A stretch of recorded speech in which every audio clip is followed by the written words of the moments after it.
Hey everyone, we are going over Deathstroke Rebirth, Issue 1.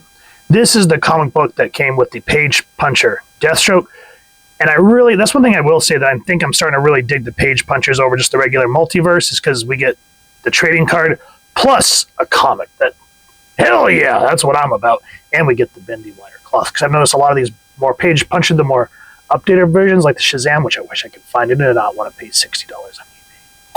But they come with bendy wire capes, so it's just like you get this full kick-ass package.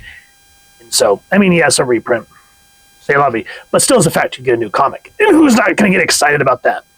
Unfortunately, with that said, this comic is not that exciting to me. It's not terrible, but yeah, let's just dive into it. The cover, in and of itself, is not bad. And for the most part, I really did enjoy a lot of the Rebirth comics. I really felt like they were getting in the right direction until they decided to throw all of that out of the window. Now, with that said, I'm going to preface this by saying that Deathstroke has always been a bit of an asshole, and he's had some creepy stuff like in the Judas contract with Tara. And I'm not the aficionado on Deathstroke, but from what I understand, he's always cared about his kids in a very not harsh, but like strict father sense. So opening this issue up kind of irked my gurk. So let's dive into it and I'll explain. So we see this kid asleep on the side of a cab. It says the bear. We see the door open. Huh? What? Jesus. What an effing Nancy. Gear up, move out. Slept in the truck all night, wuss? Better than freezing my butt off in some damn tent. It's called camping, doofus. Yeah, well, I never wanted to go camping. And this is another thing. How I'm always talking about like visual storytelling, etc. so forth. I hate that this reads, again, like a screenplay. Or not a screenplay, but like a Netflix show where we see someone and then they show like a title. It reads too much like a TV show.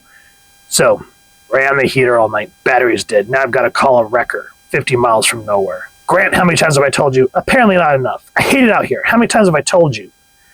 Tell you what, I'll get my ears checked and you get your ass kicked. Best you can do, ain't it, Slade? Gone for months at a time.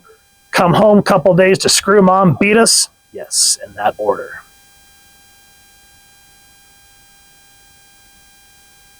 Now, with what I prefaced at the beginning of this review, even though Slade can be creepy, think about, for those of you that have read the Judas contract,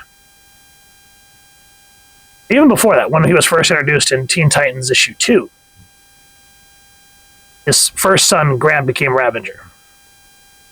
And when he passed, after the powers that Hive gave him, Slade took on the contract. And then when the Teen Titans were captured in the Judas contract, and Slade saw that Joseph was part of the team, he hesitated, which gave the Titans enough time to defeat him. But seeing his son and what tragically happened to him and how he went hell or high water to try to save Joseph, even though it was his own doing of being an assassin that got him there in the first place. But I don't recall, what I'm trying to get at, bottom line here, is I don't recall Slade ever treating his kids like this. So I don't like that retcon of making him like an abusive father in that regard. I'm just not with it. And I think Priest, I could be wrong. Feel free to make fun of me down in the comments. I never claim to know all of the answers of comic books. But I feel, this is just how I feel. I feel like Priest set this up to make the rest of the plot happen, because then we see Weeloons. I think that's how you pronounce it. We see him waking up, and this was a dream. And they come to find out that he's basically, there's a lot of socio-political stuff going on here. So, shot 9 times last night and up running before breakfast. The dead yet live. My man. Sign the check. Sign the check, huh? $9 million. Then your Marines come to kill me. The Marines aren't coming. Congress votes. NATO will set a no-fly, and boom, you Americans start telling me how to run my own country. The Pentagon's 6,000 miles away. You and me, we in the office, baby. They said there are only 3 beings worthy of respect: the priest, the poet, and the warrior. To know, to create, to kill. You, my genetically enhanced friend, are all 3. Slade the Deathstroke. And in a sense, they're kind of reintroducing Slade, but you can see that they're kind of going through it. And then this right here, this bugs. I'm trying not to get heated, but this character here just pissed me off to no end. So, again, let's go back to early Teen Titans. Wintergreen has always been like Slade's right-hand man. And for me, Deathstroke has always felt like the inverse of Batman. Now think about that when Batman is starting to brood and kind of being who he is. Alfred quips him in a very elegant way. Yeah, sometimes it can be kind of silly. But for the most part, Alfred always kind of hits him with facts to keep him on straight. Kind of not the straight and narrow, but kind of keep him on point. And Wintergreen is sort of the same thing. You know, Slade initially saved Wintergreen from being a prisoner of war because of a general that had a grudge against him. Slade basically obeyed direct orders because Wintergreen saved him first. So they're brothers in arms and they became friends. So they're essentially family. So I've always seen, and we'll talk about Wintergreen in a minute. So think about all that when I introduce this dude in the chair or whatever this guy's supposed to be. So they're checking on the $9 million check that Slade just got. Listen to this. Okay, I've got the scan of the check clearing through the shell corporations. I say we take it to 36 million quarters. And the scourge of parking tickets forever. Yes, we can. For a Republic win, we fund a Democratic challenger. Splitting the Dem vote and guarantees Hasgrove keeps his seat. Is it done? Go on live now. Hey, did you know Mel Blanc, the voice of Bugs Bunny, was allergic to carrots? Congratulations, Resident for life. Matthew Bland is now the proud owner of a bouncing baby super PAC. Now, never been a midwife before, we must say, oh my God, dude, shut the fuck up. Shut up. That was just a whole bunch. Like, I get it. They're basically setting this guy up to be the dictator or whatever he's going to be of this republic or whatever. Okay, fine. That's part of the story. But the rest of this, shut up. No one cares. Oh my God. At least Wintergreen was always very. Again, what I was trying to do with the analogy of Batman is Wintergreen has always been like the Alfred of Deathstroke, where he could use his, I don't know what the word I'm looking for is, not debonair, but he very much had that Alfred thing where he'd just be like, "Bye, sir, I say." And it was funny, it was subtle, and it wasn't obnoxious. Like, hey, did you know this? Hey, shut up. Just shut up and get out of the page. Ugh. All right. That's probably what set the whole tone for me. Because once you get past that obnoxiousness, it's not too bad. So with that said, let's talk about who made the book. Because again, they decided to wait till mid-book to give the credits here. So this is Priest doing the story, Carlo Peguelin doing the pencils, Jason Paz doing the inks, Jeremy Cox doing the colors, Willie Schubert doing the letters. There's everyone else working on the book, and Deathstroke was created by Warren Wolfman and George Perez. And this is a beautiful panel, don't get me wrong. I know I bag on a lot of modern art being digital, but this isn't too bad. I love the greens, all the dark greens and the blacks and the browns showing that they're in a very tropical area, juxtaposed to the oranges and the blues and the silver of Wade's paramilitary uniform. Just a very cool concept. Now, they're essentially going to put out a dude. I forget what it says. He says, 10 minutes, do not wait 11. Please, what? Please don't kill us.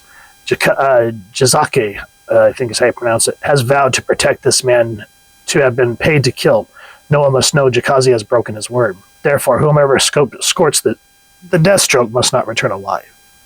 Please, I have sons. Should I be killed, Jazaki will kill them to prevent their seeker revenge when they become men. I have sons. And then it goes back to Grant when they were a kid with Joseph and how he was a very strict father. Now again, here's Wintergreen when he was younger. It says, the family that slays together stays together. Not now, Wintergreen. Ah, yes, but no, there's a plane waiting. We're going Karak. Yes, our appointment with the Colonel. And just an observation, mind you, do you think perhaps you might have hugged your son first after calling him stupid? See, that's what I mean. Wintergreen was always like, he was, same thing how Alfred would always check Bruce. Now, oh, hey, did you know that Mel Brooks was allergic to... Who cares about the pop culture references? All right, as you all can see, I'm still a little sore about how painful that was. But anyway, as we get through it, Slade has a change of heart in everything that's going on. And it's interesting with the whole thing between him and the Clock King. I don't want to get too much into it because it's sort of a short book. Like, I noticed that the Rebirth one-shot issues were shorter. And I think it was just to reintroduce everyone to the characters. Now, with that said, though, one thing that I do like is Slade starts to kind of have a change of heart on how he treated his kids. And the reason I bring that up, let me see if I can find it. Here. Now, I remember when these gentlemen said, please don't do this, I have sons. He goes, give me your money. Whatever you got in your pockets, give it to me. This is a contract. You've hired me to protect your families from Jisaki. Either kill me or gear up. So again, it goes back to, I think Priest made Slade look like an asshole father to set the page, the whole setup of how this book's going to go. If I'm wrong, I could be totally wrong. But this is how I'm reading it. Now, the last thing I do want to show is we just kind of saw how Wintergreen is supposed to act. And then there's this whole badass scene of Slade infiltrating this camp. But what I hate is, again, Wintergreen's always supposed to be always more debonair, kind of that chivalrous type character. And we get, well, it's about bloody time, jackass. And I'm like, when did Wintergreen go from looking like this refined gentleman and kind of how we saw him in that flashback to looking like he's part of like Duck Dynasty? I get he's supposed to be a prisoner of war, but I could see Wintergreen being one of those characters that's been, what do you call it, captured, and he would still spite his captives with his very aura of like an Alfred Pennyworth type character. Not, what took you so long, jackass? And looking, again, like Duck Dynasty. So, as you can see, I did not enjoy this book. I guess because I've read so many older comics that I see how Marv Wolfman and George Perez wanted to establish Deathstroke, and I just don't see it here. Now, don't get me wrong, there's some of Priest's run that I did enjoy, but this Rebirth, I don't know. I just don't like the way that it kind of showed him running Grant through the ringer. Because if you go back and read Teen Titans 2, you can see Grant himself was relatively a nice guy until he decided to become the villain, if memory serves correctly. I could be remembering it wrong, but it is what it is. I never have enough coffee when I do these reviews, and my brain decides to go on a little adventure, like it is right now. So with that said, if you have enjoyed what you've seen, please first and foremost support your local comic shop and pick up the original, or grab the Page Puncher action figure, because then you get a comic book with it, which is like, hell yeah! And if you've enjoyed this review, really would appreciate it. Take a moment to like, share, and subscribe. Helps the channel more than you could possibly know.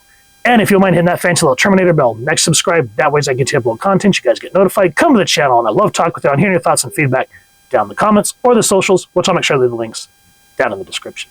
So with all that said, hope y'all continue to have an absolutely amazing day reading, and happy hunting, everyone.